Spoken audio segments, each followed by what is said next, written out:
हो रब अपनिया सेवकां नूं ते अग दी लाट बनाउंदा ऐ। हो रब अपनिया सेवकां नूं रूह के साथ हो रब अपनिया सेवकां नूं ते अग दी लाट बनाउंदा ऐ।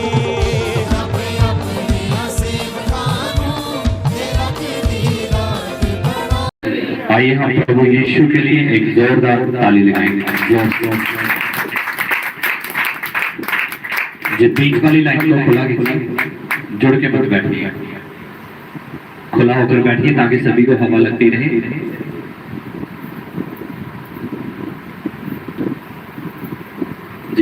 दीवार वाली लाइन जो है आप भी खुला होकर बैठे सभी।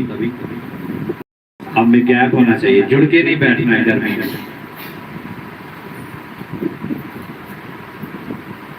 Thank you Jesus, thank you Jesus, hallelujah. और कितने अपनी बाइबल को साथ लेकर आए? अपनी बाइबल को उठाओ। Hallelujah, thank you Jesus.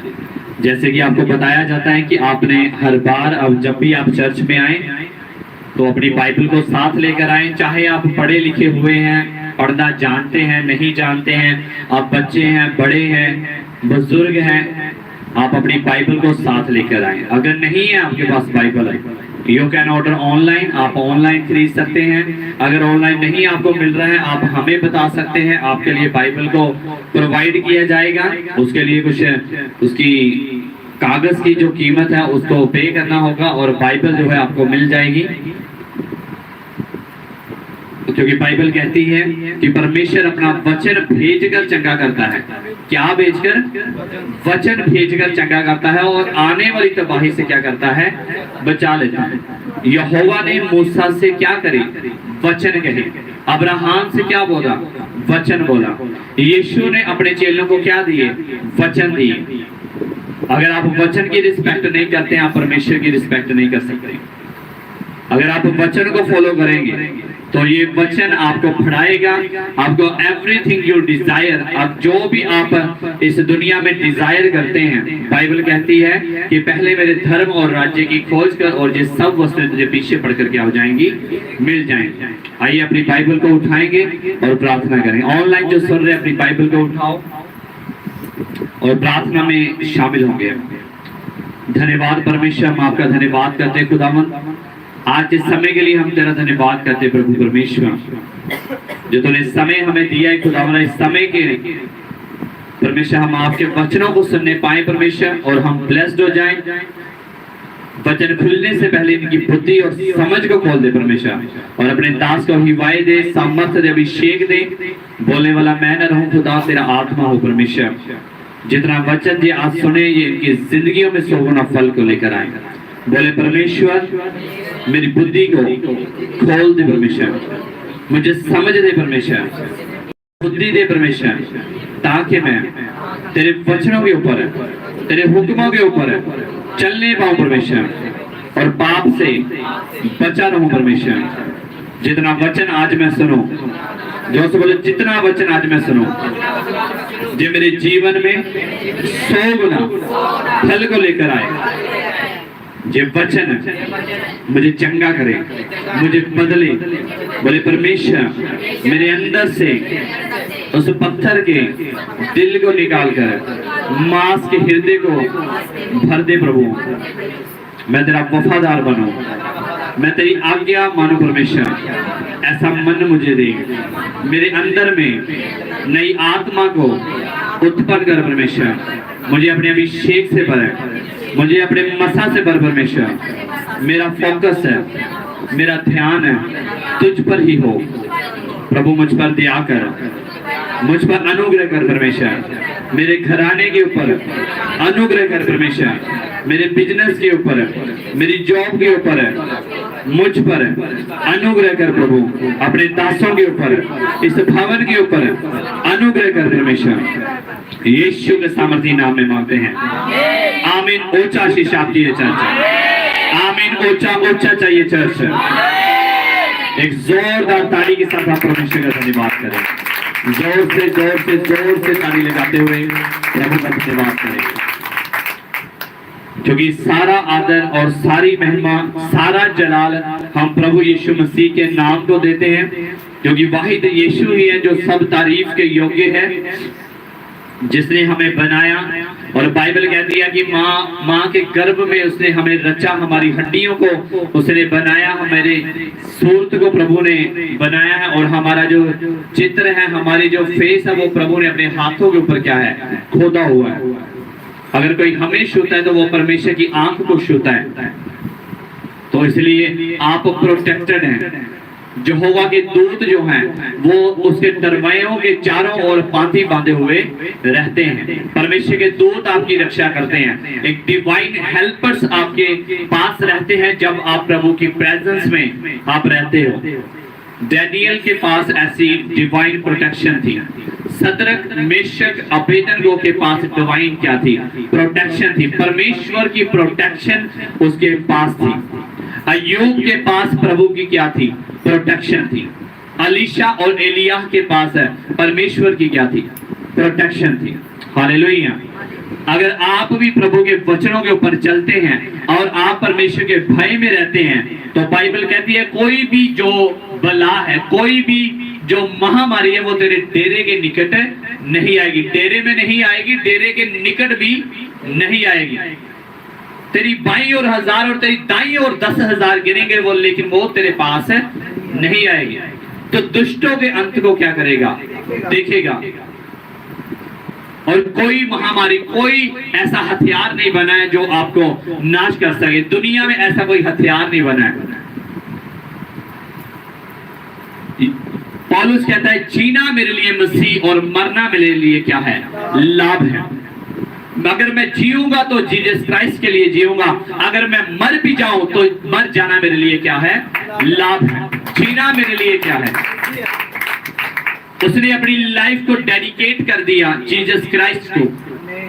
उसने जब पहले वो पौलुस क्या किया करता था, पौलुस अपने हिसाब से जब वो शरीर में था और उसकी आत्मिक आंखें ओपन नहीं हुई थी और वो व्यवस्था को मानने वाला, और बाइबल बताती है कि वो बहुत ज्यादा ज्ञानी और व्यवस्था का ज्ञान रखने वाला एक पुरुष था, और काफी वो परमेश्वर के साथ डेडिकेशन के साथ चला करता था और व्यवस्था को पूरा करता था, और धार्मिक गुरुओं के साथ मिलकर वो बहुत सारी स्पिरिचुअल एक्टिविटीज में और धार्मिक एक्टिविटीज में वो लगा रहता था।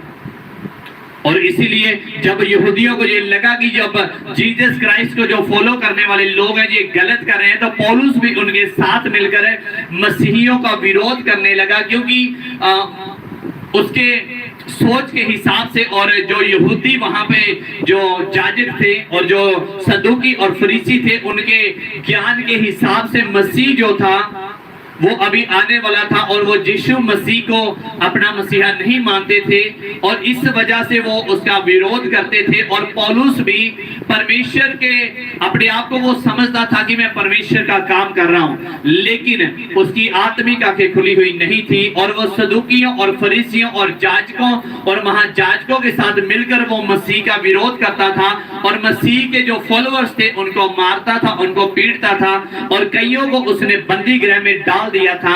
और दूर दूर तक लोग जानते थे कि पौलुस नाम का जो शाऊल जो है वो मसीहियों को तंग करता है। लेकिन जब उसका, मुझे इंग्लिश वर्ड नहीं आ रहा है, एनकाउंटर, या जब उसका एनकाउंटर जीसस क्राइस्ट के साथ होता है तो उसका जीवन बदल जाता है टोटल से। एक जीवन को बदलने के लिए आपका एनकाउंटर होना जरूरी है परमेश्वर के साथ, एक पर्सनल एनकाउंटर होना। आपको जीसस क्राइस्ट को पर्सनली जानना पड़ेगा। एज ए बॉर्न क्रिश्चियन आप मसीही नहीं है।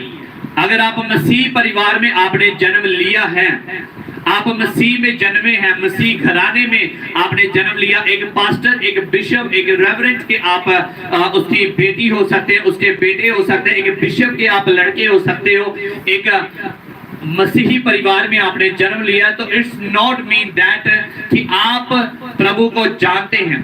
आप प्रभु को जानने के लिए, स्वर्ग राज्य में प्रवेश करने के लिए आपको जीसस क्राइस्ट को पर्सनली जानने की क्या है, जरूरत है, और उसके हुक्मों और विधियों के ऊपर चलने की जरूरत है। बॉर्न क्रिश्चियन हो जाने से आप स्वर्ग में नहीं जाएंगे। एक बिशप, एक पास्टर के बेटे होने से आप स्वर्ग में नहीं जाएंगे। आप स्वर्ग में जाएंगे जीसस क्राइस्ट के कमांडमेंट्स को फॉलो करने से आप जाएंगे। हो सकता है कि आज बड़े बड़े जो प्रभु के मानने वाले हैं वो आपको दिखता हो कि वो बहुत ज्यादा धर्मी हैं, लेकिन हो सकता है कि कई ऐसी बातें उनमें हो कि जो उनको स्वर्ग जाने से क्या कर दे, रोक दे। क्योंकि बाइबल हमें बताती है कि ऐसे लोग हुए हैं जिनके पास बड़ी सामर्थ थी। सैमसन जो था उसके पास बड़ी पावर थी, बड़ा अभिषेक प्रभु ने उसे दिया था, और गधे की जबाड़े की हड्डी से वो क्या कर देता था, हजारों लोगों को मार दिया करता था। और परमेश्वर ने उसका अभिषेक किया था। उसकी माँ को बताया था कि जब ये पैदा होने वाला होगा, दूध उसके पास आता है और बोलता है तेरे घर में एक पुत्र पैदा होगा, और तू क्या करना कि तू तो ना तो बचपन से तू ना कोई नशीली वस्तु को नहीं खाएगी, तू कोई मैद नहीं पिएगी, मदिरा नहीं पिएगी, और तू सेपरेशन में रहेगी, और कोई भी नशीली वस्तुओं को तू हाथ नहीं लगाएगी और ना तू उसको पिएगी, क्योंकि जो तेरे द्वारा पैदा होगा वो यहोवा का चुना हुआ होगा। हालेलुया। अपने पड़ोसी को बोलो तू यहोवा का चुना हुआ है, तो परमेश्वर का चुना हुआ है। तेरे जीवन में परमेश्वर का एक प्लान है। आपकी सबकी लाइफ में परमेश्वर का एक प्लान है। वो प्लान है एक बिगेस्ट, आपकी पर्सनल प्रॉब्लम से वो प्लान बड़ा है, आपके बिजनेस से वो प्लान बड़ा है, आपकी नौकरी से वो प्लान बड़ा है, आपकी शादी से वो प्लान क्या है, बड़ा है। वो प्लान ऐसा छोटा नहीं है, वो आपके बिजनेस के तुल्य नहीं है। वो प्लान आपकी पूरी संपूर्ण लाइफ से क्या है, बड़ा है।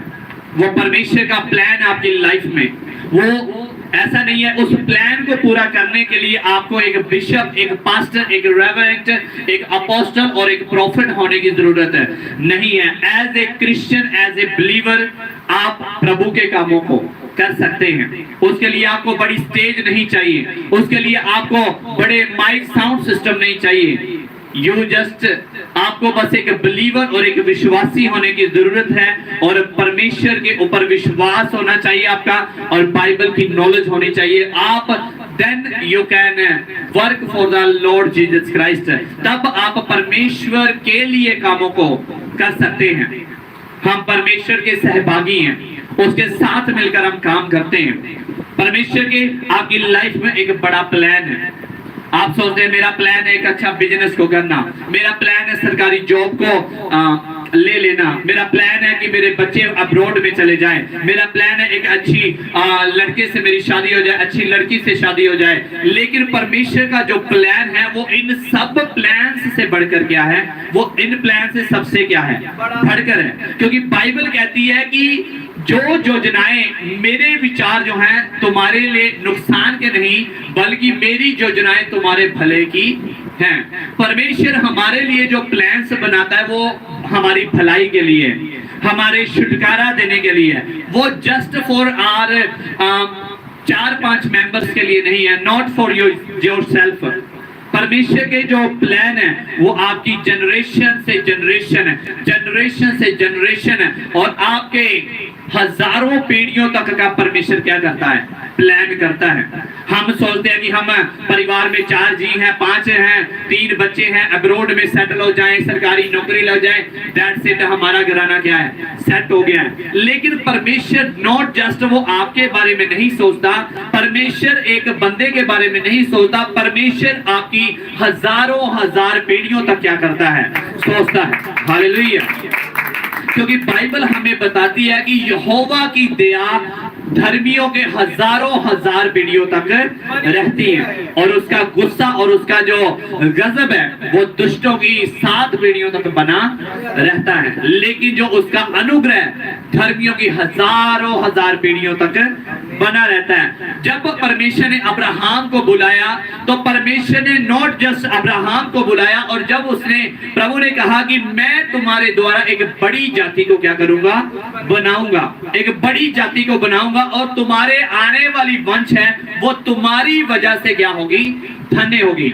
क्या कह रहे परमेश्वर उससे, अब्राहम से, कि तुम्हारे आने वाली जनरेशन, तुम्हारे आने वाले बच्चे, बच्चों के बच्चे, बच्चों के बच्चों के बच्चों के बच्चे, तुम्हारी 1000 पीढ़ियां भी तुम्हारे कारण क्या होंगी, आशीषित होंगी, अगर तू मेरे पीछे चलना शुरू करेगा। परमेश्वर ने उसके एक प्लान दिया, परमेश्वर ने उसको अपना योजना बताया कि तेरी लाइफ में मेरी क्या योजना है, लेकिन उस योजना को पूरा करने के लिए you have to submit to me, you have to surrender. तुम्हें सरेंडर करना पड़ेगा अपनी विल का, अपनी इच्छाओं का, अपनी शरीर का, अपनी बॉडी का, अपनी आंखों का। कैथरीन कुलमैन कहते हैं, कहती ऐसा कोई चीज नहीं है, ऐसी कोई चीज नहीं है कि जो मैं कर सकती हूं और तुम नहीं कर सकते। कहती मेरे द्वारा बड़े बड़े काम होते हैं, तो ऐसा तुम भी क्या हो, कर सकती हो। कैथरीन कुलमैन कहती है कि लेकिन एक प्राइस पे करना पड़ता है। कहती मैंने अपने आप को सैक्रिफाइस कर दिया, लिविंग सैक्रिफाइस मैंने अपने आप को कर दिया। जैसे बाइबल कहती है कि अपने शरीरों को जीवता और परमेश्वर को मन भावता हुआ बलिदान करके क्या कर दो, चढ़ा दो। यीशु मसीह ने क्या किया कि अपने आप को बलिदान कर दिया, कुर्बान कर दिया, फॉर दैट रीजन कि वो परमेश्वर पिता की योजना को क्या करे, पूरा करे। उसने सुगंधदायक धूप के समान अपने आप को चढ़ा दिया, क्योंकि बाइबल हमें बताती है कि जब व्यवस्था में जब मिलाप का तंबू हुआ करता था, जब भवन होता था, तो याजक क्या करते थे, एक धूप की वेदी हुआ करती थी, और उस धूप की वेदी के ऊपर वो धूप को जलाया करते थे। सुबह शाम में वो जब धूप को जलाते थे, जब धूप आपने देखी है धूप जलती हुई, जिसमें से धुआं उठता है, जिसमें से बड़ी अच्छी खुशबू आती है, और वो धूप पंजाबी से अगरबत्ती आपने देखी है आज के जमाने की, अगर धूप देखी है आपने, जिसको जलाते हैं, वो धूप क्या करती है, जलती। धूप क्या करती है, वो कितने सुन रहे हैं, वो धूप क्या करती है, खुद क्या करती है, जलती है, लेकिन उसके जलने से क्या निकलती है, खुशबू। उसके जलने से क्या निकलती है, और जहां जहां वो धूप रहती है वहां वहां वो खुशबू आने लग जाती है। जैसे जैसे वो तेज जलती है उतनी ही खुशबू क्या होती जाती है, तेज हो जाती है। अगर आप मसीह में मरे हुए नहीं हैं, अगर आप पाप के लिए मरे हुए नहीं हैं, तो परमेश्वर वो बड़े प्लान को आपकी लाइफ में पूरा नहीं कर सकता। यहोवा ने कहा अब्राहम मेरा ये प्लान है तेरी लाइफ में कि मैं तेरे द्वारा लाखों और करोड़ों लोगों को मैं क्या करूं, ब्लेस करूं। मैं चाहता हूं कि मैं तेरी वंश को बढ़ा दूं, और मैं तेरी हजारों हजार पीढ़ियों को क्या कर दूं, ब्लेस कर दूं। और फॉर दैट रीजन मुझे ये चाहिए कि तू अपने आप को क्या कर दे, सरेंडर कर दे, और अपनी इच्छाओं को सरेंडर कर दे, और अपने पिता के घर को छोड़ दे, और जहां मैं चाहता हूं वहां पे तू चल मेरे साथ। और अगर तू ऐसा करेगा तो तेरे द्वारा, बाइबल कहती है कि यहोवा ने से कहा तेरे कारण भूमंडल की सब जातियां तेरे द्वारा क्या होंगी, आशीषित होंगी। और आज हम जानते हैं कि अब्राहम को विश्वासियों का क्या कहा जाता है, पिता कहा जाता है। आज हम प्रार्थना करते हैं कि अब्राहम, इसहाक और याकूब की बरकतें प्रभु हमें दे। परमेश्वर, हम प्रार्थना करते हैं अब्राहम, इसहाक और याकूब का खुदा, how can they get this title, उन्होंने ये इस टाइटल को कैसे पाया, कि जब हम परमेश्वर कहते हैं अब्राहम, इसहाक और याकूब का परमेश्वर, उन्होंने इस टाइटल को पाया, अपने आप को धूप के समान उन्होंने सैक्रिफाइस कर दिया। कैथरीन कुलमैन कहते हैं, कहती मेरे पास कुछ नहीं था, मैं ज्यादा दिखने में खूबसूरत नहीं थी, पढ़ाई में मैं बहुत ज्यादा खूबसूरत, पढ़ाई में मैं इतनी अच्छी नहीं थी, मेरे पास कोई गिफ्ट नहीं था। कहती नेचुरल, कई बहुत सुंदर होते हैं, कई लड़कियां बड़ी सुंदर होती हैं, कई बड़ी चालाक, बड़ी चंट होती हैं, कई पढ़ने में बड़े अच्छे हैं, कई चालाक होती हैं, कई घर के काम करने में बड़े अच्छे होते हैं, कई गाने में बड़े अच्छे होते हैं, कई इंस्ट्रूमेंट बजाने में बड़े अच्छे हैं। लेकिन कहती मेरे पास ऐसा कोई भी नेचुरल गिफ्ट नहीं था, ऐसा मेरे पास कोई भी गिफ्ट नहीं था, और मैं एक साधारण सी लड़की थी। अपने परिवार में मेरे पास कोई भी ज्यादा कुछ मैं खूबसूरत नहीं थी, और कोई भी अच्छा मेरे पास है गिफ्ट नहीं था मेरे पास है कि जिसे मैं अच्छा ना गा सकती थी, अच्छा ना बोल सकती थी। मैं जस्ट एक साधारण एक लड़की थी। लेकिन कहती कि क्या हुआ कि मैंने परमेश्वर को जाना और मैंने कहा एक दिन प्रभु से, कहती मैंने अपने हाथों को उठाया और परमेश्वर को बोला कि परमेश्वर यीशु Jesus, I don't have any special gift. मेरे पास कोई स्पेशल गिफ्ट नहीं है, मेरे पास सोना चांदी तो नहीं है, लेकिन हाँ मैं अपनी बॉडी को तुझे जीवित सैक्रिफाइस करके देती हूँ। मैं अपनी बॉडी को तुझे दे देती हूँ, अपने प्राण को, अपनी इच्छाओं को, अपनी विल को तुझे क्या करती हूँ, दे देती हूँ। तो कहती मैंने ऐसा कहकर परमेश्वर से आगे प्रार्थना किया कि परमेश्वर मेरे पास मेरी बॉडी है, मेरे पास मेरा दिल है और ये दिल मैं तुझे देती हूँ। तो कहती परमेश्वर ने मेरी प्रार्थना को स्वीकार किया और जब मैं प्रार्थना में बढ़ने लग गई, आपको पता है बेनी हिन को भी प्रीच करने वाली जो स्त्री थी वो कैथरीन कुलमैन थी। एक बार बेनी हिन एक बड़े क्रूसेड में गए थे, देन ही वाज टीनेजर। वो एक टीनेजर था, एक उम्र बता लगा लीजिए 16-17 साल का वो एक लड़का था। और बेनी हिन अपने दोस्त के साथ एक क्रूसेड में जाते हैं, जैसे आज आप इंडिया में पंजाब में देख रहे हैं कि बड़े बड़े क्रूसेड हो रहे हैं और वहां पे जाने से पहले 4-4 बजे हमें वहां पे जाना पड़ता है। तो कैथरीन कुलमैन का जो क्रूसेड हुआ करता था, जब कैथरीन कुलमैन के एक कन्वेंशन हुआ करती थी, संसद हुआ करता था, तो लोगों को सुबह 4 बजे उठकर 5 बजे उठकर उस हॉल में जाना पड़ता था, क्योंकि गेट के बाहर उस स्टेडियम के बाहर इतनी भीड़ लग जाती थी कि वहां पे अंदर जाना भी इम्पॉसिबल हुआ करता था।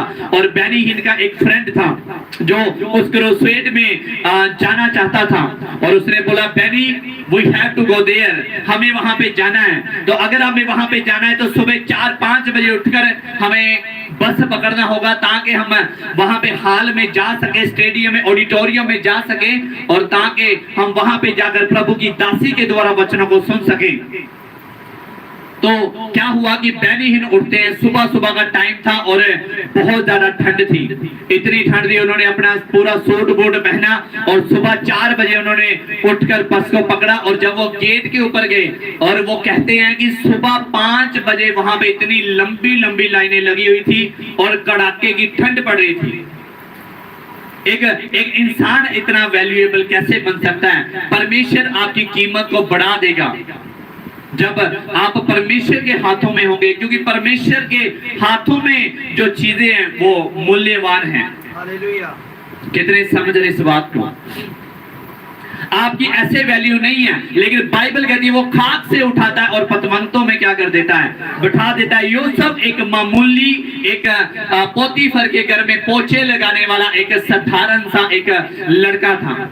उसके भाइयों ने उसे रद्द कर दिया, उसे जेलस किया, उसे गड्ढे में गिरा दिया और उसे मिस्रियों के हाथ में बेच डाला। और लेकिन यूसुफ परमेश्वर के साथ वफादार था, उसने अपनी क्रिश्चियंस वैल्यू को नहीं छोड़ा। और जब वो लड़की ने उसे गलत करने के लिए बोला, वो वहां से भाग गया और उसको जेल में जाना पड़ा। पोछे लगाता था वो। बताइए, सोचिए, एक पोछे लगाने वाला, सफाई करने वाला एक देश का राजा बन सकता है? क्या वो प्रधानमंत्री बन सकता है?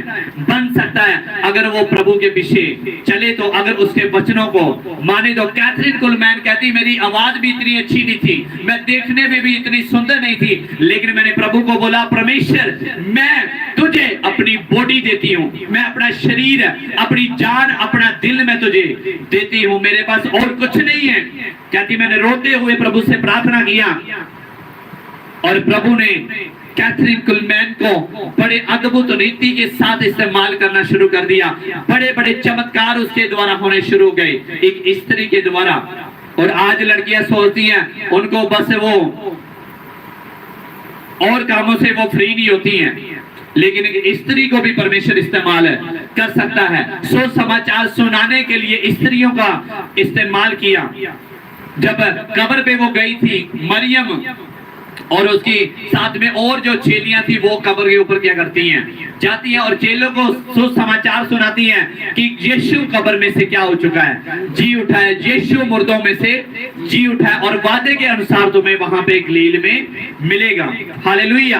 और बेनीन कहते हैं हम सुबह में उठे और ऑडिटोरियम के बाहर एक बड़ी लाइन लगी हुई थी और हमने सोचा कैसे जाएंगे, कैसे अंदर जाएंगे।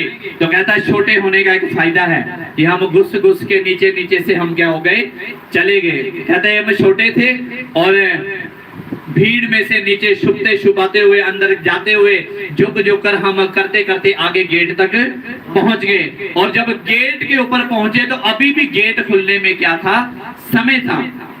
और कहता हमारे पीछे भी भीड़, इधर भी क्या थी, भीड़, और इधर को भी भीड़ और धक्का मुक्की चल रहा है। कहते बहुत ज्यादा क्या थी, भीड़ थी। और मेरा फ्रेंड बोला, कहता बेनी अगर हमें आगे सीट लेनी है तो हमें जल्दी से वहां पे जाना होगा।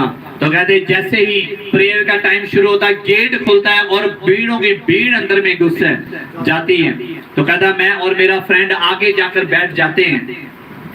और जब कैथरीन कुलमैन है वहां स्टेज के ऊपर आती है, कहता उनका ध्यान मेरे ऊपर ही था। और जब वो आती है तो कहता ऐसा एक प्रेजेंस फील हुआ मुझे कि पवित्र आत्मा के साथ वो स्टेडियम क्या हो गया, भर गया, वो ऑडिटोरियम क्या हो गया, भर गया। एक ऐसी पवित्र आत्मा की सामर्थ्य वहां पे थी कि कहता कि मैंने जो मैं इजराइल में वो रहता था और उसने कभी ऐसे बौर्न क्रिश्चियनों की तरह हाथ उठाकर वर्शिप नहीं करते, जो कैथोलिक है वो ऐसे वर्शिप्स नहीं किया करते हैं। कहता लेकिन मैं अल्लाह की शिक्षा पाया हुआ, लेकिन वहां पे जब मैं गया तो कहता मुझे नहीं पता चला कि मैं कब खड़े होकर आराधना करने लग गया और कैसे मैं भजनों को गा गा कर और प्रभु के आगे प्रार्थना करने लगा। कहता ऐसा ही पवित्र आत्मा ने मुझे क्या किया, छुआ और मैं रो रो कर वहां पे प्रार्थना करने लग पड़ा।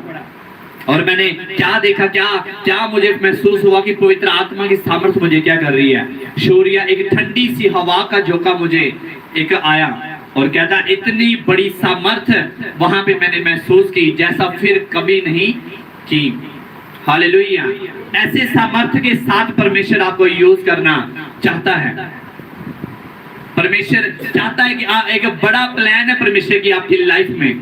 जब उसने जाने अब्राहम को परमेश्वर बोला मैं तेरे द्वारा बहुत सी जातियों को क्या करूंगा, ब्लेस करूंगा। किसके द्वारा, अब्राहम के द्वारा। बोलो मेरे द्वारा, मेरे द्वारा परमेश्वर मेरे घराने को, मेरे नगर को, मेरे शहर को, मेरे देश को ब्लेस करना चाहता है।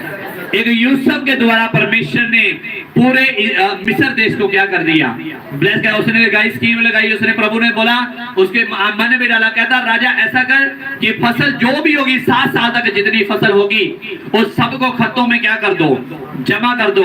अगर आप परमेश्वर के साथ जुड़े हुए नहीं हैं तो चाहे आप जितना मर्जी कमा लो, लाखों रुपए कमा लो, वो सब वेस्ट हो जाएंगे अगर परमेश्वर आपके साथ नहीं है। लेकिन परमेश्वर अगर आपके साथ है तो 7 साल अकाल भी पड़ जाए और जितना आपने कमाया होगा वो 7 साल अकाल में भी आप हंसमुख रहोगे यीशु के सामर्थी नाम में। क्योंकि बाइबल कहती है अकाल के दिनों में भी तो हंसमुख रहेगा। बच्चे जो शेर के बच्चे वो जंगल में भूखे रहते हैं, लेकिन बाइबल कहती है मेरे सच्चे तालब कभी भी भूखे नहीं रहेंगे। कहता मत टेंशन लो, क्या तुम खाओगे, क्या तुम पियोगे और क्या तुम पहनोगे। कहता परमेश्वर तुम्हारे लिए प्रोवाइड करेगा। अब्राहम को प्रभु ने बोला कि अगर तू चाहता है तेरी हजारों हजार बेटियां जो है वो ब्लेस हो जाएं। आप सोचते हैं अच्छा मेरा बिजनेस ब्लेस हो जाए, मेरा बेटे का शादी हो जाए, वो उसकी गवर्नमेंट बिजनेस खुल जाए, मेरी बेटी की भी शादी हो जाए, अब्रॉड में चली जाए, गाड़ी ले ले, एक कोठी डाले, दैट्स इट, बस इतना ही आप सोचते हैं। लेकिन परमेश्वर आप चारों के बारे में नहीं सोचता, परमेश्वर आपके परिवार के बारे में नहीं सोचता। परमेश्वर जब आपके बारे में सोचता है तो वो ये सोचता है कि परमेश्वर आपको इस्तेमाल कर सके, आपको वरदान दे सके और आपके द्वारा आपके नगर को बचाए, आपके शहर को बचाए और तुम्हारे द्वारा हजारों हजार लोगों को चंगा करे। हालेलुया। परमेश्वर का ये प्लान है। आपका छोटा प्लान है, छोटा सा इतना सा बस प्लान है। नो, परमेश्वर का प्लान बड़ा है। परमेश्वर चाहता तुम्हें भी ब्लेस करे, तुम्हारे गवांडी को भी ब्लेस करे, तुम्हारे रिश्तेदारों को भी ब्लेस करे, तुम्हारी मासी को भी ब्लेस करे, उसके भी ब्लेस करे, रिश्तेदारों को ब्लेस करे, और तुम्हारी 7 और 1000 पीढ़ियों तक परमेश्वर तुम्हें क्या करना चाहता है, ब्लेस करना चाहता है। आइए हम पढ़ेंगे पहला थिमोथियुस उसका 4 बाब, फर्स्ट तिमोथी चैप्टर 4 वर्स 7 से हम पढ़ेंगे, 8 से पढ़ेंगे इसको। पहला थिमोथियुस नया नियम, पहला थिमोथियुस उसका 4 बाब और उसकी 8 आयत से हम पढ़ेंगे। हालेलुया। क्योंकि देह की साधना से कम लाभ होता है, पर भक्ति सब बातों के लिए लाभदायक है, क्योंकि इस समय के और आने वाले जीवन की भी प्रतिज्ञा इसी के लिए है। वह बात सच है और हर प्रकार से मानने के योग्य है कि हम परिश्रम और जतन इसीलिए करते हैं कि हमारी आशा उस जीवते परमेश्वर पर है, जो सब मनुष्य का और निज करके विश्वासियों का उद्धार करता है। हालेलुया। बोलो भक्ति, बोलो भक्ति। आप इसको नोट कर लें, आप इसको पढ़ लेना पूरे चैप्टर को। पहला तिमोथियुस 4 बाब उसकी 8 आयत। पहला तिमोथियुस और 4 बाब और 8 आयतों। आप सभी इस ध्यान दें, इधर में आप नोट कर लीजिएगा इसको। हालेलुया। बोलो भक्ति। आपकी आवाज नहीं आ रही, बोलो भक्ति। भक्ति भक्ति सब बातों में, सब बातों में लाभदायक है, इस समय में और आने वाले समय में। भक्ति सब बातों में लाभदायक है, इस समय में और आने वाले समय में। कौन से समय में? अभी प्रेजेंट में और फ्यूचर के लिए भी। भक्ति सब कामों में क्या है? लाभदायक है। आत्मा के फलों में एक फल है, वो है संयम, सेल्फ कंट्रोल। अगर आप कंट्रोल में नहीं है, सेल्फ कंट्रोल नहीं है आपकी अपनी जबान के ऊपर, अपनी सोच के ऊपर, अपनी बॉडी के ऊपर, अपनी आंखों के ऊपर, अपने कानों के ऊपर, अपने पाँव के ऊपर है, आपका कंट्रोल नहीं है, तो जो घोड़े के ऊपर लगाम नहीं लगाई जाती वो अपना नुकसान करता है और अपने सवार का भी वो नुकसान करता है। एक गाड़ी जिसकी ब्रेक्स ना हो, जिसकी स्पीड को नियंत्रित ना किया जा सके, उसको कंट्रोल ना किया जाए, उस गाड़ी में बैठना क्या है? खतरनाक है। क्या आप बैठोगे एक ऐसी गाड़ी में? आप बैठोगे जिसकी ब्रेक्स ना हो? हेलो एवरीवन, क्या सभी सुन रहे हैं? बोलो thank you Jesus, thank you Jesus. क्या आप ऐसी बस में बैठोगे? आपने पठानकोट जाना है, अमृतसर में जाना है, और ड्राइवर बोले कि भरा बह जा, लेकिन यदि ब्रेका है नहीं है, बैठोगे नहीं? 2-4 चिप्स के पैकेट ले लोगे, नाल कोल्ड ड्रिंक वगैरह भी ले लोगे, फिर चल काका छेती पहुंच जाएंगे। हाँ जी, बैठोगे ऐसी बस में जिस बस की ब्रेक्स ना हो? बैठोगे भैया? बैठेंगे आप? क्यों नहीं बैठेंगे? कितने वजन का की है? वजन का की है? जान का की है? जान का की है? खतरा है। बैठोगे आप? बाइबल कहती है तेरे मुंह में जीवन और तेरे मुंह में क्या है? मौत। इसमें क्या है? जीवन भी, और कई जेड़े मारिया वो कम्मा करके नहीं खाते, जबान करके खाते। आपको पता है कई जगह ते चपेटा कम्मा करके नहीं पैंदियां, बहुता बोलन करके पै जांदियां। इस करके जबान नूं की करना पैंदा है? कंट्रोल। कंट्रोल होना चाहिए। एक विश्वासी का, एक ईमानदार का क्या होना चाहिए? कंट्रोल होना चाहिए। आपकी भूख के ऊपर आपका क्या होना चाहिए? कंट्रोल होना चाहिए। फास्टिंग नहीं कर पाते क्योंकि खाना खाती है ना, ज्यादा खाना खाया जाता है, भूखे नहीं रह सकते। मैंने बना ही नहीं सकती, हर मैनू घंटे बाद कुछ ना कुछ खान नूं चाहिदा है। मेरे को भुख नहीं बर्दाश्त होंदी, मैं नहीं कर सकती, मैं ऐदा नहीं कर सकता, मेरे को नहीं फास्ट रखे जाते। क्यों? क्योंकि ज्यादा खाने की क्या है? आदत है। अपनी बॉडी को, कई बीमार इसीलिए बीमार नहीं है कि उनको कोई बीमारी है, वो बीमार इसलिए है कि ज्यादा खाते हैं और बस मंजे के ऊपर सो जाते हैं, खाया और बस बिछ गए।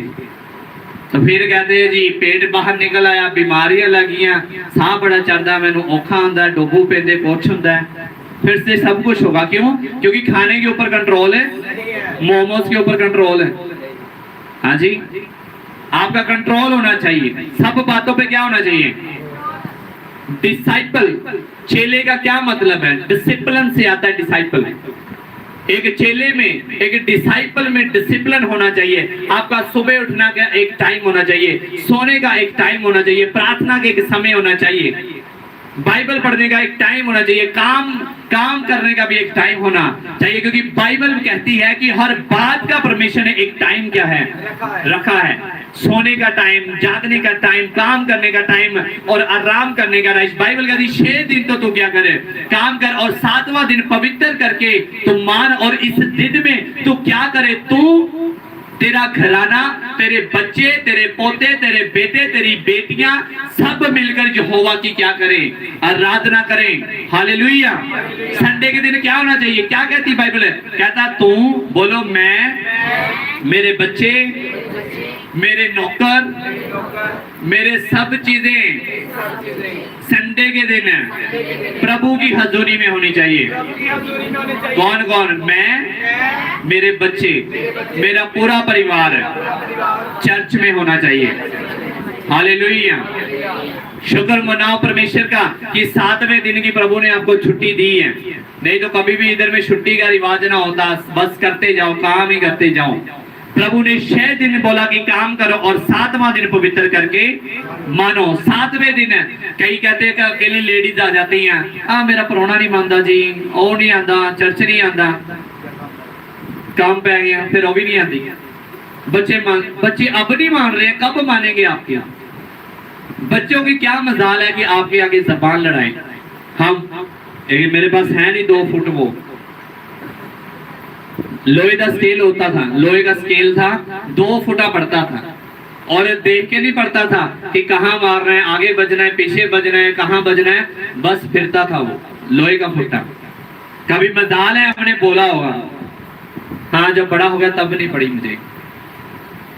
जहां डैडी का मन करना, गुस्से में आए तो गुस्से में मतलब जब शरारत करनी, कहना नहीं माना तो वो फुटा पड़ जाता था। एक दिन मेरा भाई अच्छे मार्क्स नहीं लेकर आया, अंदर नहीं आ रहा था वो घर के। क्यों? पता ही जानते कि होनी पैनी है। मम्मी पुत पुत आ मेरा पुत है, मेरा डाटा, इन्होंने कुछ कही चल ये पिछे प्यार है ना मेरे मुंडे ने, हाँ मेरा पुत, हाँ मेरा पुत। प्यो भी जा काका कुछ नहीं कर दे, जा जा जा कट गाल, चाचे नू कट दे गाल, मामे नू कट दे, ओनू कर दे, है तेरा डैडी हैगा। फिर उस सवेर नू वड्डा हो गया, फिर वड्डियां लड़ाइयां करदा, सिर फाड़ के आउंदा, फिर कतल करके आउंदा। तो फिर मुंडे नू नहीं फड़दे, डैडी नू कुटदे, फिर पटा फेरदे। फिर डैडी कहंदा भी हाय ये पता नहीं किदां। डैडी नू उदों चेता नहीं आया जदों गालां कड्डण दे आएगा, एक मारदा काम ते। हो सकता है वो दोबारा गाली निकालता, कर दे मामे नू, कर दे चाचे नू गाल, कर दे गवांडियां नू। ऐसे गलत गलत आदतें सिखाओगे तो मानेंगे आपकी? आपके बच्चे आपको दिए हैं परमेश्वर ने, उनको अच्छी अच्छी तालीम दो। उनको क्या मजाल है बच्चे की 6 बजे घर के बाहर जाए, आपको बिना बताए वो फोन में इधर उधर बातें करे, कैसे हो सकता है? माँ बाप का फर्ज है अपने बच्चों को डांटना, उनको समझाना आपका क्या है? फर्ज है। हालेलुया। भक्ति सब कामों में क्या है? लाभदायक है। सब कामों में क्या है? आज मैं इसको पूरा एक्सप्लेन नहीं कर पाऊंगा क्योंकि समय में नहीं है मेरे पास। हम आगे नेक्स्ट संडे में इसको पढ़ेंगे, परमेश्वर के प्लान के बारे में। क्या पढ़ेंगे? परमेश्वर का प्लान आखिर है क्या मेरी लाइफ में? कितने जानना चाहते इसके बारे में?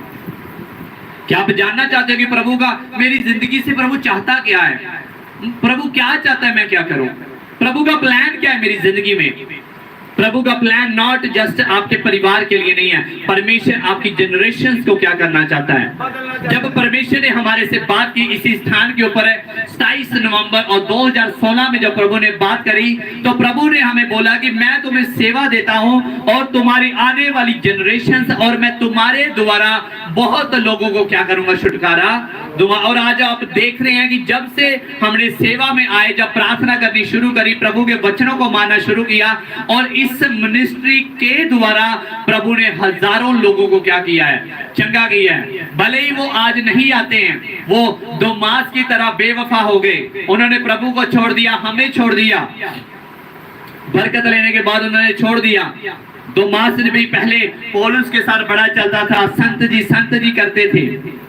दोमास भी कहता संत जी जो बस तुसी जो बस आई ते तुहाडे चरणां दी की आ, बस एक बारी हथ रख के हड़ते की कर दो, संत करके सारा कुछ ले गए। और बाद में बोले तो संतां दा फोन भी नहीं चकदे। दोमास भी ऐसा था, पौलुस के साथ बड़ा वफादार रहा वो पहले, लेकिन बाद में वो फिर गया, बैकस्लाइड हो गया। अपनी उस परमेश्वर की जो योजना थी वो ये थी कि वो पौलुस के साथ मिला रहे और उसके साथ मिलके वो सेवा को करे। आप में से बहुत से ऐसे लोग हैं जिनको प्रभु इस्तेमाल करना चाहता है। प्रभु चाहता है जे बड़े लेवल पे मैं इसको इस्तेमाल करूं, इसको एक बड़ा वर्शिपर बनाऊं, इसको मैं एक चर्च में वॉलंटियर बनाऊं, बड़ा इसको मैं कलीसिया का प्रधान बनाऊं। लेकिन फॉर उस योजना को पूरा करने के लिए, उस प्लान को पूरा होने के लिए आपको सरेंडर करना पड़ेगा। आपको सरेंडर करना होगा अपनी लाइफ को जीसस को। आपको बाइबल पढ़ना होगा, आपको प्रार्थना करनी होगी। आप बड़ी आशीषों को प्राप्त ऐसे नहीं कर सकते अगर आपने अपनी जिंदगियों को सरेंडर नहीं किया। सेल्फ कंट्रोल, अपनी जबान के ऊपर कंट्रोल किया करो। बोलो गंदी जुबान है, बोलो गंदी जबान है, शर्म कर, शर्म कर। बोलो अपने आप को, बोलो इधर में, बोलो गंदी जबान है, शर्म कर। शीशे पे देखकर बोला करो, बोलो गंदी जुबान है, शर्म कर। अपना नाम आगे बोलो, शर्म कर। इतना गंदा बोलता है तू, गाली निकालता है तुम, गुस्सा करता है, कहता एक ही जबान से तुम प्रभु का नाम लेते हो और एक ही जबान से तुम गंदी बातें, एक ही जबान से तुम मनुष्य जो बनाए उनको गालियां निकालते हो। क्या ये सही बात है? क्या एक बर्तन में गंदा पानी और साफ पानी रह सकता है? बोलो, जहां तो साफ रहेगा जहां तो फिर गंदा। क्या चाहते हो, क्या रहना चाहिए? क्या रहना चाहिए? आपकी जिंदगी में एक प्लान है। अब्राहम इजहाक और याकूब का परमेश्वर। अब्राहम चला, आगे उसका बेटा इजहाक था, इजहाक हुआ और इजहाक भी अपने डैडी की जो डेडिकेशन थी उसको देखकर वो परमेश्वर के पीछे उसने चलना शुरू किया। इजहाक परमेश्वर के पीछे पीछे चला और जब उसने जोता और बोया, लिखा 100 गुना फल उसने प्राप्त किया और बहुत सा फल लेकर आया और परमेश्वर ने उसकी वंश को क्या कर दिया? बढ़ा दिया। इजहाक से कौन पैदा हुआ? याकूब। कौन पैदा हुआ? याकूब और एसाऊ। कौन पैदा हुआ? याकूब और एसाऊ। एसाऊ में और याकूब में ब्लेस्ड कौन हुआ? 12 मुंडे किदे सीगे? याकूब दे। किदे मुंडे सी 12? याकूब के। याकूब के कितने पुत्र थे? 12 पुत्र थे। परमेश्वर ने उसको निकाला, उस देश में से निकाला। परमेश्वर कहता अब्राहम इधर में आ जा, मेरा एक प्लान है तेरी लाइफ में। आज प्रभु का प्लान है आपकी लाइफ में। आप छोटा सोचते हो, परमेश्वर बड़ा सोचता है। अपने पड़ोसी को बोलो तू छोटा सोचता है, परमेश्वर बड़ा सोचता है। तो एक रोटी के लिए सोचता है, परमेश्वर बड़ा सोचता है। चेले कहते प्रभु जी असी 100 ਦੀਆਂ ਰੋਟੀਆਂ ਵੀ ਲੈ ਆਈਏ ਤਾਂ ਵੀ ਇਹਨਾਂ ਲੋਕਾਂ ਨੂੰ ਖਵਾ ਨਹੀਂ ਸਕਦੇ। ਪ੍ਰਭੂ ਕਹਿੰਦਾ ਇਹ ਨਾਲ ਤੇ ਰਹਿੰਦੇ ਆ ਲੇਕਿਨ ਹਲੇ ਤੱਕ ਸਮਝੇ ਨਹੀਂ ਆ। ਇਦਾਂ ਕਹਿੰਦੇ ਹਲੇ ਤੱਕ ਸਮਝੇ ਨਹੀਂ ਆ। ਕਹਿੰਦਾ ਪਤਰਸ जा के रोटियां लेके। कहते चेले बोले जी प्रभु जी 100 की भी ले आएंगे, 100 दिनार भी खर्च ले तो भी इन 5000 को पूरा पड़ने वाला नहीं। प्रभु कहता छोटा सोचते हो। कहता यहाँ पे क्या है तुम्हारे पास है? तो उधर में एक लड़का आया। आज सब कहते हैं कि प्रभु ने रोटी तोड़ी और शुक्र करके तोड़ दी, लेकिन वहां पे एक लड़का था जिसने अपनी 5 रोटियां और 2 मछलियों को प्रभु को दे दिया। क्या आज आप अपनी रोटी को देने के लिए तैयार है परमेश्वर के कामों के लिए? क्या उन 2 मछलियों को देने के लिए तैयार हैं? उसकी मम्मी ने कितने प्यार से पैक करके भेजी होगी कि बेटा तू भी खा लेना, तेरा छोटा भाई भी साथ में खा लेगा और वहां पे जाकर तुम्हें भूख लगेगी, जब भूख लगेगी तो बेटा मेरे रोटी क्या कर लेना, खा लेना। और जब वो यीशु के पीछे चल रहा था, यीशु के वचनों को जब उसने सुना तो उसके मन में आया क्यों ना होगी ये मैं रोटी यीशु के हाथों में दे दूं। उसकी माँ ने भेजी थी उसके लिए कि बेटा जाएगा तो खा लेना रोटी को, लेकिन उस बेटे ने क्या किया, उस रोटी को यीशु के हाथों में दे दिया। चेले बोले प्रभु जी हमारे पास जहाँ पे 5 रोटियां और 2 क्या हैं? यीशु ने कहा मेरे पास है, ले आओ मेरे पास। अब भाई यीशु आप बोलते परमेश्वर मैं तो अच्छा दिखने वाला नहीं हूँ, मुझे तो शर्म आती लोगों के सामने बोलने में। और बिफोर दिस है आप मेरी कोई भी हिस्ट्री निकालो, मैं कभी भी किसी फंक्शन पे बोला नहीं हूँ। मैं स्कूल में नहीं बोलता था, वहां पे एक ही बार बस मैंने स्पीच दिया, तो उसके बाद कभी मैंने कोई परफॉर्मेंस नहीं की। एक शर्मीले स्वभाव का लड़का था मैं, और जब मुझे प्रभु ने बोला तू प्रीच करेगा, मैं हैरान हो गया कि प्रभु इतने लोगों के सामने बोलूंगा, कैसे बोलूंगा मैं। और आज प्रभु की दया से चाहे 50 हो चाहे 500 और 5000 भी जब होंगे तो प्रभु की दया से हम बोलेंगे हालेलुया। क्योंकि प्रभु आपकी कमजोरियों को दूर करके आपको सामर्थ्य से भरना चाहता है। परमेश्वर का प्लान है, कहता उसका प्लान है कि तुच्छों को उसने चुन लिया ताकि उन घमंडियों को क्या करे, शर्मिंदा करे। परमेश्वर का एक प्लान है। अपने पड़ोसी को बोले तेरी लाइफ में एक प्लान है। नेक्स्ट संडे सुनेंगे हम उसको। हालेलुया। कितने तैयार हो उसको सुनने के लिए? हालेलुया। परमेश्वर का प्लान है आपकी लाइफ में, एक बड़ा अद्भुत प्लान है। अपनी जबान को क्या रखें? बोले गंदी जुबान है, शर्म कर। कौन सी जबान? ए वाली। कौन सी? ये जबान क्या है? शर्म करा करो। बोलो क्या करो? शर्म आनी चाहिए। अपने पति को कुत्ता बिल्ला बोलने से पहले क्या बोलना चाहिए?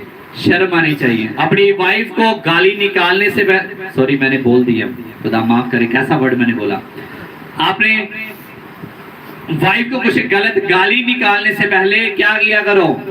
सोचा करो। अपने बच्चों को गालियां निकालने से पहले क्या किया करो?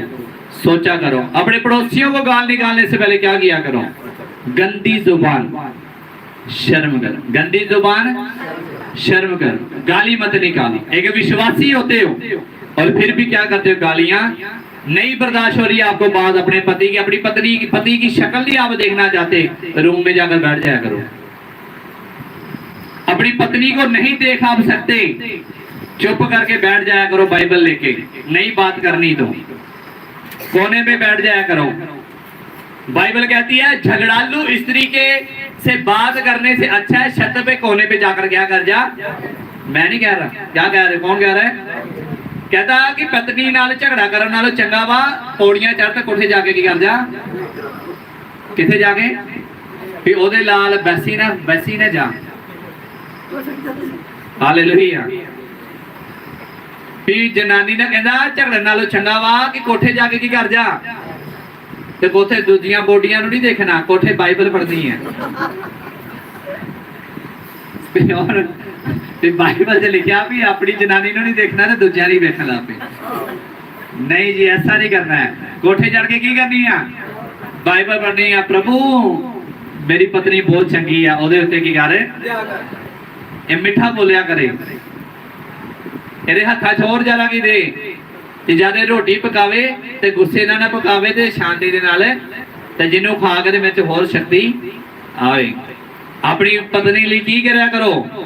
ਅੱਜ ਜਿੰਨੇ ਹਸਬੈਂਡ ਬੈਠੇ ਆ ਬੋਲੋ ਮੇਰੀ ਪਤਨੀ। ਆ ਵੇਖੋ ਆਵਾਜ਼ ਨਹੀਂ ਨਿਕਲੀ ਹੁਣ। बोलो जितने हस्बैंड बैठे बोलो मेरी वाइफ है, मेरी हड्डी जो हड्डी है। नहीं निकलती मेरी बात। बोलो ऊंची से बोलो, बोलो शर्माओ मत। बोलो मेरी वाइफ है, मेरी वाइफ है, मेरी हड्डी में से हड्डी है, मेरे मांस में से मांस है, वो मेरे ही समान है। कहता वो बोलो वो सबसे खूबसूरत है, सबसे अच्छी, सबसे ब्लेस्ड है वो। हालेलुया। बाइबल कहती है अपनी वाइफ से अपने समान क्या करे? पत्नियों बोलो, बोलो मेरा हस्बैंड दुनिया में सबसे अच्छा है, सबसे बढ़िया है, सबसे प्यारा है, वो ब्लेस्ड है। दिल तो बोल रहे हो? हालेलुया। कितने दिल तो बोल रहे? बोलो हालेलुया, हालेलुया। बाइबल में तरीका बताया है झगड़े को रोकने का।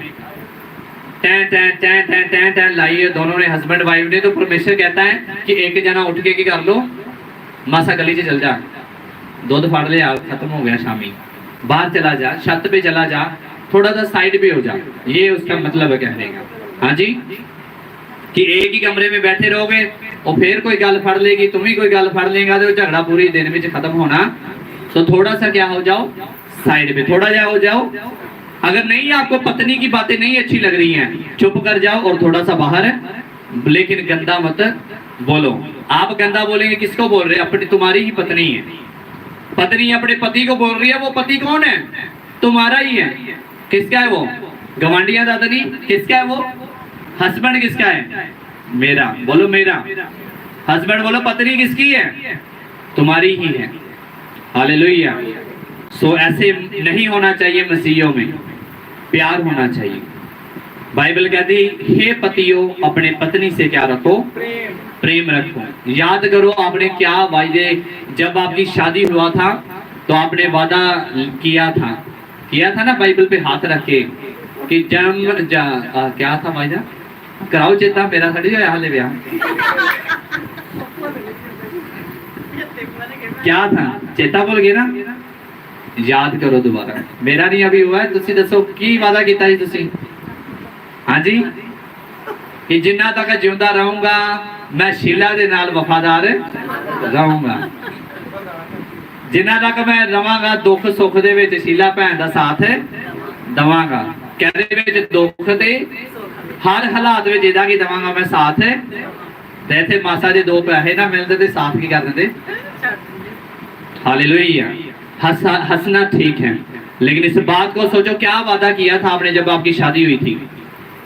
उदो कह रहे थे फादर साहब सारियां गल्लां मंजूर है, लेकिन आ वाली मंजूर है, आ ना मेरे को सौंप लो। तब बोला था जीने मरने जब तक जीऊंगा तुम्हारे साथ है, और मैं अपने वचन में जैसा लिखा अपने समान मैं तुझे क्या करूंगा? प्रेम। तो कहाँ गया वो वादा? किथे गई वो सोवादे, वो कसमें और वो वादे कहाँ गए आपने?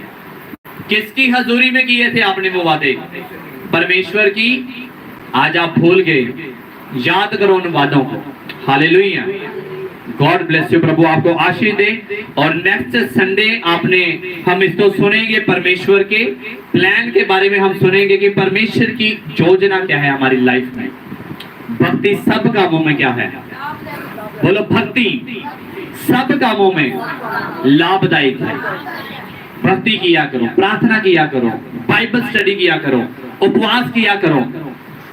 आने वाले समय में और आज के समय में भी भक्ति क्या है? कल आपने किसी काम के ऊपर जाना है, आज ही प्रार्थना करो, आज ही उपवास करो, ताकि आपका आने वाला कल है वो क्या हो जाए?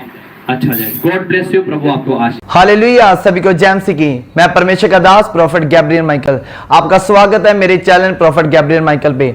और हमारा जो चर्च है इसका नाम है NSC मिनिस्ट्री बटाला, और जो बटाला में लगता है, इसका जो एड्रेस है Govind Nagar Pullar road, GT road Batala. Hallelujah. तो आप हमारे चर्च में आ सकते हैं। अगर आपका आसपास अगर आपके आत्मिक चर्च आप ढूंढ रहे हैं तो हमारे चर्च में आप आ सकते हैं। आप हमारे YouTube चैनल पर प्रोफेट गैब्रियल माइकल पर आप हमारी वीडियोस को देख सकते हैं, परमेश्वर के बड़े कामों को, टेस्टिमनीज को सुन सकते हैं, सरमन्स को सुन सकते हैं, और आप अपने जीवन को बदलता हुआ देखेंगे। अगर आप कहीं से भी देख रहे हैं, आप अगर लाइव देखना चाहते हैं तो हम हर संडे को लाइव होते हैं। हमारी मीटिंग लाइव चलती है, prophet Gabriel Michael YouTube channel पर लाइव चलती है। आप उसमें हमारी वीडियोस को देख सकते हैं। आप हमें कॉल भी कर सकते हैं, जो नंबर आपको नीचे डिस्प्ले हो रहा है, आप इस नंबर पर कॉल करके हमसे प्रार्थना भी करवा सकते हैं। हमारी टीम फोन नहीं उठाती है, हम खुद पर्सनल फोन उठाते हैं और हम प्रार्थना करेंगे। अगर आप विश्वास के साथ कॉल करेंगे और एक सच्चे मन से कॉल करेंगे तो परमेश्वर आपके लिए जरूर बोलेगा और परमेश्वर आपके लिए काम करेगा। और परमेश्वर, हमारी जो मिनिस्ट्री है वो प्रोफेटिक है और हीलिंग है। परमेश्वर ने कहा था आपकी मिनिस्ट्री प्रोफेटिक और हीलिंग होगी, और सच में परमेश्वर, जलंधर से एक ब्रदर थे, फोन पर उनके बारे में बताया गया एक एक बात जो मिले भी नहीं थे। आपके जीवन में परमेश्वर आपके लिए प्रोफेसी करेगा, और जो बाइबल कहती है जो भविष्यवक्ता को भविष्यवक्ता जान के ग्रहण करे उसका अजर पाएगा। आजकल बहुत सारे लोग कहते हैं कि फेसबुक से डालकर प्रोफेसी करते हैं, फेसबुक से पढ़कर प्रोफेसी करते हैं। तो मैं आपको बताना चाहता हूं, कोई ऐसी सिस्टर नहीं है जो ये डालेगी उसकी ओवरीज में रसोली है, उसकी यूट्रस में रसोली है, या उसको क्या ब्रेस्ट में कैंसर है। कोई ऐसी बात अपनी फेसबुक पर, यूट्यूब पर नहीं डालता है। तो ऐसे अगर परमेश्वर बताता है किसी के बारे में, हमारे चर्च में आपको अपनी बीमारी नहीं बतानी है, अपनी परेशानी नहीं बतानी, क्वेश्चन नहीं बताना है, आप आएंगे, परमेश्वर आपको पीछे से बुलाकर आगे लेकर आएगा। और हमारी मिनिस्ट्री ग्रो कर रही है। हम 3 लोगों से एक पर्सन आता है, मेरी बुआ आती थी चर्च, आज हम 150-200 तक पहुंच चुके हैं। आने वाला समा आप हम लाखों तक जाने वाले हैं, क्योंकि मेरा विश्वास है जो हमें 1 से 200 तक लेके जा सकता है ना, वो 200 से 20,000 सबके लिए लेके जा सकता है। तो अगर आप आएंगे, बाइबल कहती है कि परमेश्वर के धर्म और राज्य की खोज कर, तो सब वस्तुएं तुझे पीछे पड़ के मिलेंगी। और परमेश्वर का राज्य कौन सा है? वो संसार का नहीं है, वो आत्मिक है। अगर आप आत्मिक चीजों को ढूंढेंगे तो आपको सच में वो मिलेंगी। जैसे बाइबल कहती है शाऊल गद्दियां ढूंढने गया, उसके बाद वो नबी को ढूंढने लगा और नबी ने मसा कर दिया, अब मसा होके वो राजा बन गया। ढूंढ क्या रहा था? गद्दियां। आज कई लोग ब्लेसिंग ढूंढ रहे हैं, मेरा छुटकारा हो जाए, मेरी बीमारी चली जाए, मेरा कैंसर चला जाए। और लोग ढूंढने क्या आते हैं? बरकतों को, और पाप परमेश्वर को लेते हैं। जब परमेश्वर आता है और उस जगह शामुएल ने कहा उसे शाऊल से कि तेरी गद्दियां मिल चुकी हैं, तो आप देखोगे उसकी गद्दियां क्या हो गई? मिल गई। उसने बोला, उसके साथ में पूरा राज्य का राजा बन गया। वो एक लड़ाई भी नहीं हारा। वो ऐसे परमेश्वर काम करता है। अगर आप आना चाहें, आपको एड्रेस बता दिया है, बटाला में फाटक के पास गली है, वहां हमारा बोर्ड रहता है। आप आए, हमें कॉल करें, हमारी टीम आपको लेकर जाएगी। बटाला में चर्च लगता है, ये प्रोफेटिक है, आत्मिक चर्च है, और सच में परमेश्वर अपने बड़े बड़े कामों को करता है। जो मैं नहीं कह रहा, आप खुद देखेंगे परमेश्वर काम करता है, और सच में आपका जीवन सेम नहीं रहेगा। जब आप सरमन सुनेंगे, पवित्र आत्मा के स्पर्श को ग्रहण करेंगे, उस ले हैंड को लेंगे, जब परमेश्वर आपके ऊपर करेगा, तो आपका जीवन सेम नहीं रहेगा। आप आ सकते हैं, हमारे चैनल को सब्सक्राइब कर सकते हैं, आप नोटिफिकेशन बेल को ऑन कर सकते हैं, ताकि आपको हर नोटिफिकेशन मिले और आप परमेश्वर आपको ब्लेस करे। God bless you. मैं आपके लिए प्रार्थना करता हूं। ये आंखें बंद करते हैं। सर्वशक्तिमान परमेश्वर, जितने इस वीडियो को देख रहे हैं परमेश्वर, और जितनों ने परमेश्वर आज के मैसेज को सुना परमेश्वर, मैं प्रार्थना करता हूं परमेश्वर, जितनों ने सुना चर्च के बारे में, उसके एड्रेस के बारे में, एक एक जन जो आना चाहता था आत्मा ने लेकर आए, तेरे दूत उनके घर में अभी चले जाएं परमेश्वर, और उनको लेकर आए परमेश्वर। और मैं प्रार्थना करता हूं, अभी इसी प्रार्थना के दौरान की बीमारियां आउट हो रही हैं, हर दुष्ट आत्मा, अंधकार की आत्मा आपके जीवन से बाहर निकल रही, आपकी बड़ी बारी और कामना स्टार्ट करे, आपके जीवन से दुष्ट आत्मा निकलनी स्टार्ट हो जाए। अबलबा शबलबा या राजा सननमा जोवरे परमेश्वर, आत्मा एक एक जन में कार्य करे परमेश्वर। जो बीमार है वो चंगे हो जाएं, जो लाचार है परमेश्वर का हल कर मेरे खुदा, तो इनका सहारा बन मेरे खुदा। जैसे तेरा वचन कहता है, मैं जिंदा तुझे कभी छोड़ूंगा ना कभी त्यागूंगा परमेश्वर। ऐसा परमेश्वर जो किसी को छोड़ता नहीं है, परमेश्वर ने आपको छोड़ा नहीं है, आपको बस परमेश्वर के सही स्थान पर आने की जरूरत है। और परमेश्वर ने सच में बटाला में इस चर्च को खड़ा किया है कि जो बीमारों का सहारा है, और परमेश्वर वहां आप आए और आप परमेश्वर की ब्लेसिंग को रिसीव करें। अब इसी प्रार्थना को अगर आप लाइव देख रहे हैं, आप टीवी पर देख रहे हैं, फोन में देख रहे हैं, यूट्यूब पे देख रहे हैं, परमेश्वर आपको ब्लेस कर रहा है। हालेलुया। God bless you. परमेश्वर आपको बरकत दे, आपको चेंज करे, आपके जीवन बदल जाएं, आप एक बड़ी गवाही के साथ वापस आए। God bless you. परमेश्वर आपको बरकत दे। सभी को जैमसी की, तो आप हमारे चर्च में आ सकते हैं। God bless you.